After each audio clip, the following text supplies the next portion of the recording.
Different men attempted to make contact with something beyond this world.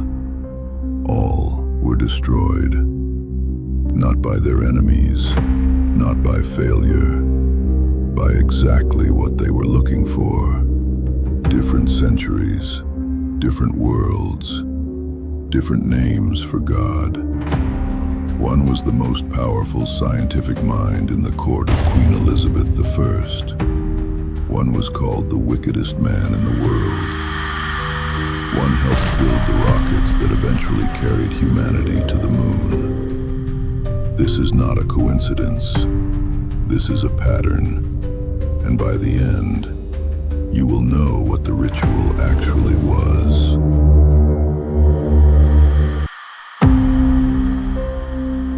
(1581), London. John Dee is at the height of his power, advisor to Queen Elizabeth I, her personal astrologer, the man she trusted with state secrets, with navigation charts, with the expansion of the British Empire itself. He was also one of the finest mathematical minds in Europe, invited to lecture on Euclid's geometry at the University of Paris when he was barely 20 years old. By any measure, a man who had everything. And it wasn't enough. Dee had spent years trying to pierce what he called the veil, to make direct contact with angelic intelligence, to receive knowledge from beyond the boundary of what human science could reach. He couldn't do it alone, so he hired a scryer, a man named Edward Kelly. Here is what you need to know about Edward Kelly. He was a convicted forger, rumored to have had his ears cut off as punishment for his crimes, a known trickster who had spent his early life raising corpses from graves and selling occult services to the highest bidder. Dee knew all of this. He hired him anyway. For 7 years they worked together. Crystal balls, obsidian mirrors, elaborate tables of symbols they called Enochian, the language of angels. Dee believed every word that came through Kelly's mouth was divinely transmitted. He wrote it all down, thousands of pages. Then the angels made a demand. Kelly reported it solemnly. The angels, God's own messengers, were instructing both men to share everything they owned, their possessions, their homes, their wives. Dee agonized over it, recorded his anguish in his diaries, and then complied. 9 months after that night, a child was born to Dee's wife. He raised it as his own. He never publicly questioned whose it was. He returned to England to find his home at Mortlake vandalized. His library, one of the greatest private collections in Europe, destroyed. Books, instruments, his life's work, gone. His position at court, gone. His reputation, buried. The man who had advised the most powerful woman in the world died in poverty, in an unmarked grave, with nothing.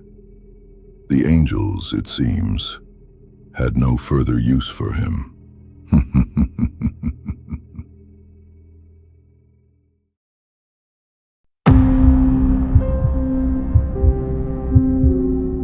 300 years later, a young man in England reads about what Dee attempted and decides he will go further.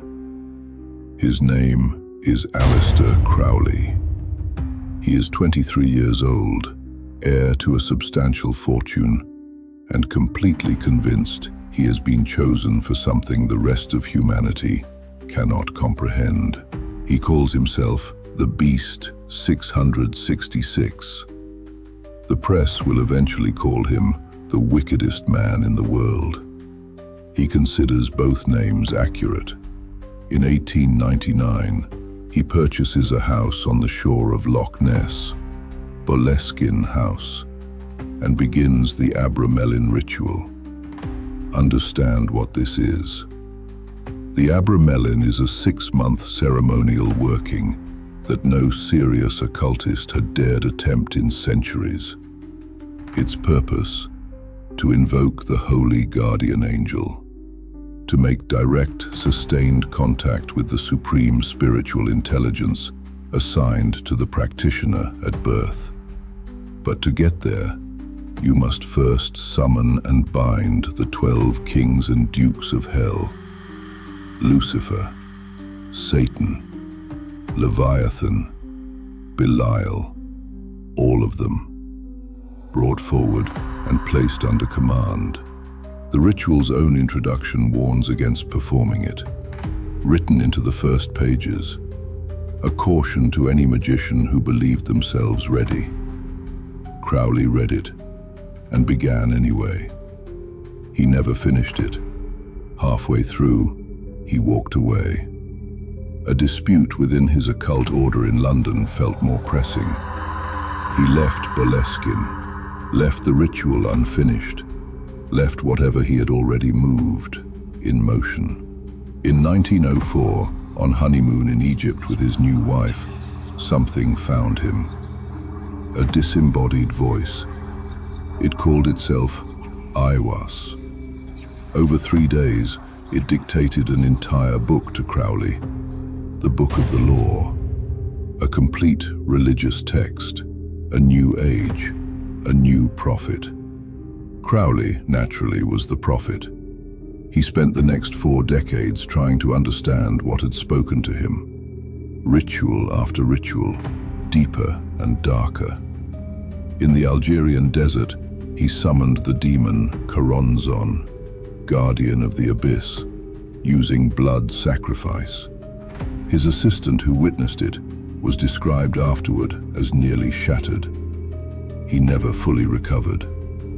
What Crowley received in return: every person who came close to him was eventually broken or fled.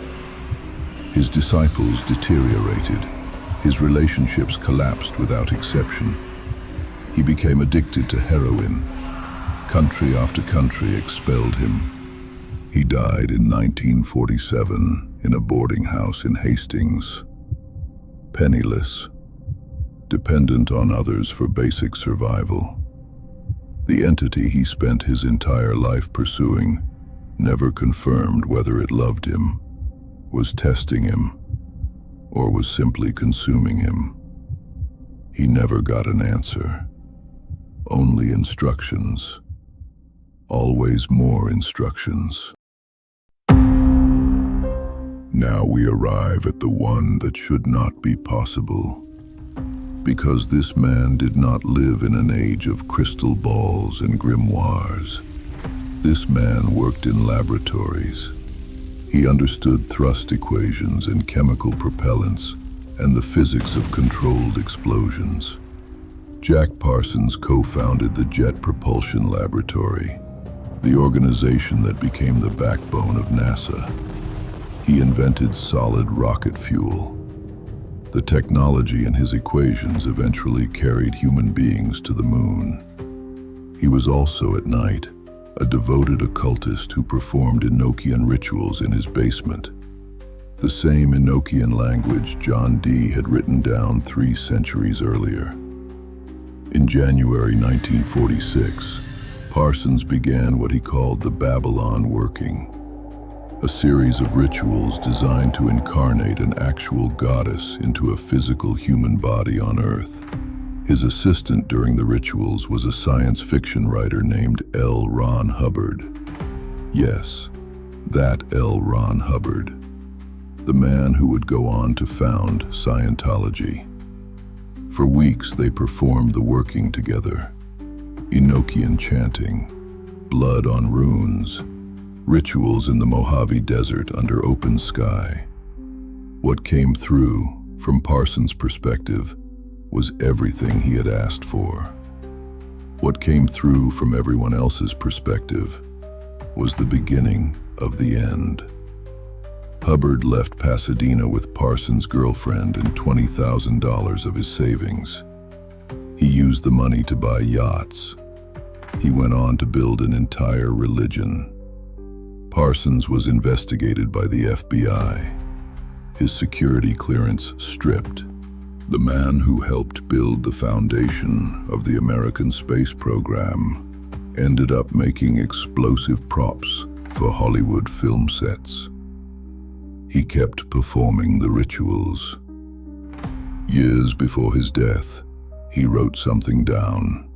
He wrote, "Babylon is incarnate on the earth today, awaiting the proper hour of her manifestation. And in that day, my work will be accomplished, and I will be blown away upon the breath of the fire." On the 17th of June, 1952, an explosion tore through his home laboratory in Pasadena. He was conscious afterward, long enough to know what had happened. He died 37 minutes later. He was 37 years old. The official cause: an accidental drop of fulminate of mercury. His associates were not convinced. The cause has never been conclusively established. What is established is that the man who tried to summon fire was consumed by it. He had written it down himself, years before it happened. 3 men, 3 centuries. You want to know what the ritual was? Here it is. There was no spell, no combination of symbols, no language ancient enough, no ceremony elaborate enough to explain what happened to these 3 men. The ritual was simpler than any of that. A man decided he deserved to speak with what lives beyond this world. He prepared himself, his mind, his will, his life. He reached, and something answered. That is all it has ever been. That is all it will ever be. Dee reached, and the angels dismantled everything he had built. Crowley reached, and something followed him for 40 years and left him with nothing. Parsons reached and wrote his own ending before it arrived. Whatever answered them does not distinguish between the worthy and the unworthy. It does not care about your credentials, your genius, your preparation. It simply responds, and it takes what it wants in return. 3 men who believed they were worthy enough to demand an answer. They all wanted. None thought to give. Respect runs both ways. Was that arrogance, or did they call something that was never meant to be reached?